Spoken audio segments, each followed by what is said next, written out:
आपका स्वागत है सीरीज माँ कुंडलिनी अंतर्यात्रा की माँ में। इस पहले एपिसोड में हम कुछ जागृत नहीं करेंगे, हम बस समझेंगे कुंडलिनी शक्ति क्या है, लोग इसे सर्प शक्ति क्यों कहते हैं, इसे माँ यानी दिव्य माता क्यों कहा जाता है और यह इतनी शक्तिशाली और पवित्र क्यों मानी जाती है। आज मैं धीरे धीरे बोलूँगा, आपको बस ध्यान से सुनना है, कोई अंधविश्वास नहीं, सिर्फ खुला और शांत मन।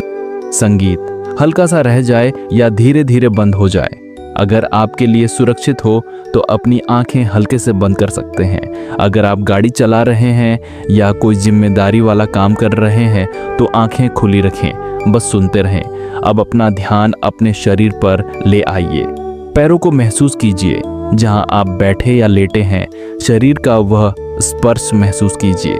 अब कल्पना कीजिए, आपकी रीढ़ की हड्डी के बिल्कुल नीचे मूलाधार के पास एक बहुत छोटा सा सोया हुआ सूरज है। यह कोई भौतिक सूरज नहीं है, यह एक प्रतीक है। समझाने का तरीका, योग और तंत्र की भाषा में इस सोई हुई रोशनी को कुंडलिनी शक्ति कहते हैं। कुंडलिनी का अर्थ है कुंडली मारे हुई, लिपटी हुई। शक्ति दिव्य ऊर्जा, दिव्य बल। तो कुंडलिनी शक्ति मतलब आपके भीतर कुंडली मारकर बैठी हुई दिव्य ऊर्जा, जैसे रोशनी की नदी हो जो अभी सिमटकर चुपचाप मूलाधार में सोई हुई है, सही समय का इंतजार कर रही है। अक्सर कुंडलिनी को सर्प के रूप में दिखाया जाता है। यह कोई साधारण सांप नहीं, ऊर्जा का प्रतीक है। कुंडली मारकर बैठा हुआ 3 साढ़े 3 चक्र की तरह लिपटा हुआ सर्प। सर्प क्यों? क्योंकि जब कुंडलिनी जागती है तो वह हिलती है, उठती है, ऊपर की ओर बढ़ती है और जिस जिस केंद्र से गुजरती है उसे ऊर्जित कर देती है। लेकिन बहुत से साधक इसे केवल सर्प नहीं, माँ मानते हैं, अंदर बैठी हुई दिव्य माता। सरल भाषा में ऐसे समझिए जैसे कोई माँ आपके लिए आपकी पूरी क्षमता, आपकी हिम्मत, आपका प्रेम, आपकी बुद्धि सब कुछ अपने पास संभाल कर रख ले और आपके जीवन के सही समय पर धीरे धीरे आपको देती जाए। यह माँ बाहर कहीं आसमान में नहीं बैठी, सिर्फ किसी मंदिर तक सीमित नहीं, बल्कि आपके ही सूक्ष्म शरीर में, आपके ही अस्तित्व के मूल में बैठी है। जब हम माँ कुंडलिनी कहते हैं तो हम इसी बुद्धिमान, करुणामयी लेकिन बहुत शक्तिशाली अंतर्यात्रा की शक्ति से बात कर रहे होते हैं। जब यह सोई हुई माँ जागने लगे तो क्या होता है?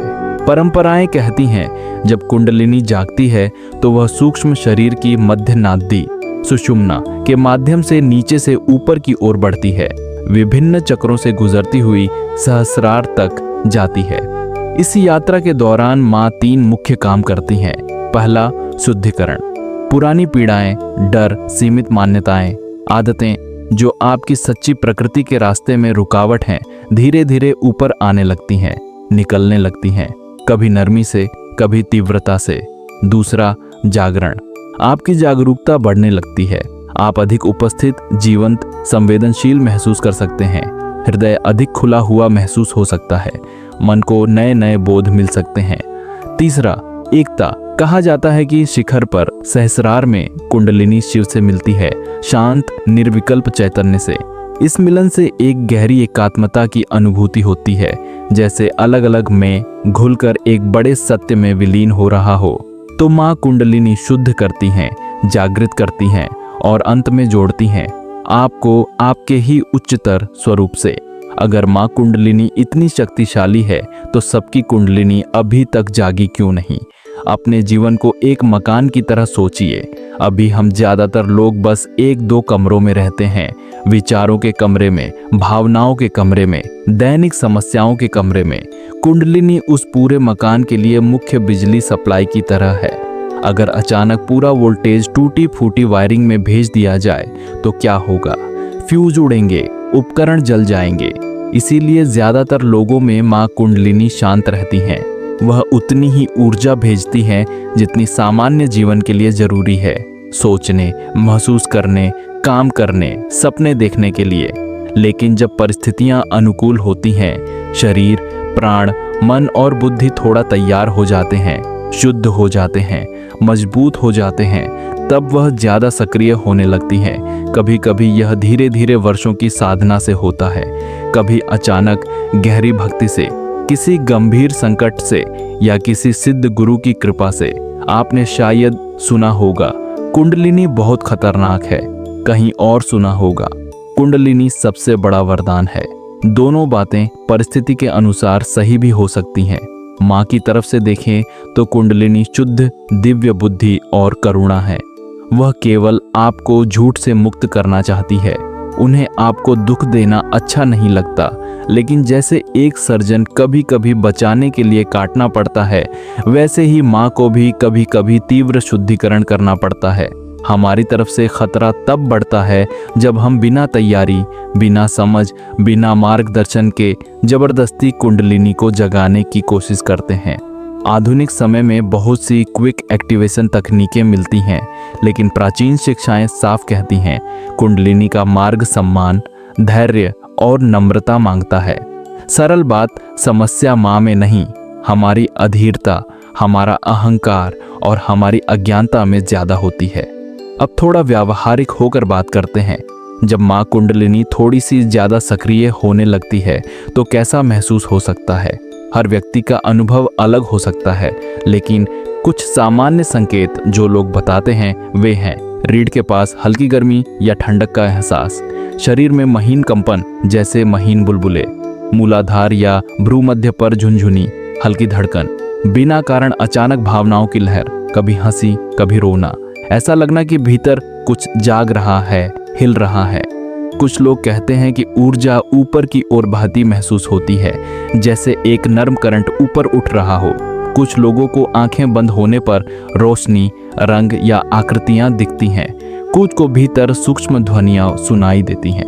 ध्यान रहे, ऐसे कई अनुभवों के शारीरिक या मनोवैज्ञानिक कारण भी हो सकते हैं। इसलिए अगर कोई चीज बहुत तीव्र, डरावनी या अस्थिर करने वाली लगे तो डॉक्टर से और अनुभवी साधक या गुरु से दोनों से सलाह लेना बुद्धिमानी है। लेकिन सामान्य रूप से माँ की शुरुआती दस्तकें अक्सर मुलायम होती हैं। वह पहले धीरे धीरे बुलाती हैं, चीख कर नहीं।